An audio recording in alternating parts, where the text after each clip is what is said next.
Os ti eisiau gwneud gwahaniaeth yn dy gymuned, mi faswn ni'n bendant yn ystyried gwirfoddoli i chdi gael magu sgiliau, i chdi gael cysylltu efo pobl newydd, ac i chdi gael y teimlad na o bwrpas dyfnach tu ôl i'r gwaith ti'n neud. Mae yna lot o fanteision o wirfoddoli hefo ni. Mae'n golygu bod ni'n gallu cynnig mwy o weithgaredda, bod ni'n gallu cyrraedd mwy o bobl hefyd. A hefyd mae o'n gyfle i bobl wneud gwahaniaeth go iawn i'r Gymraeg a cael mwy o bobl i ddefnyddio hi bob dydd. So gigs byw, ni wastad edrych yn pobl i gweithio ar y drws, i helpu mas dol y bar, so cyfle i ymwneud gyda cyforiaeth i'r Gymraeg.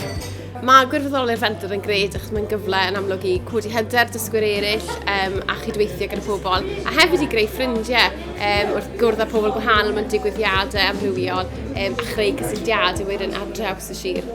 Mae gallu gwirfoddoli a chymryd rhan ar y diwrnod mewn digwyddiad mor arbennig ac unigryw ym Mro fy Mefyd yn sicr dwi wedi magu cymaint o sgiliau. Fi'n siŵr a bydd o help i mi yn y dyfodol, yn enwedig oherwydd fy mod i wedi wneud hwn trwy gyfrwng y Gymraeg yn fy mamiaeth i. Fi jyst yn teimlo bod fi'n rhoi rhywbeth nôl i'r gymuned yn y broses.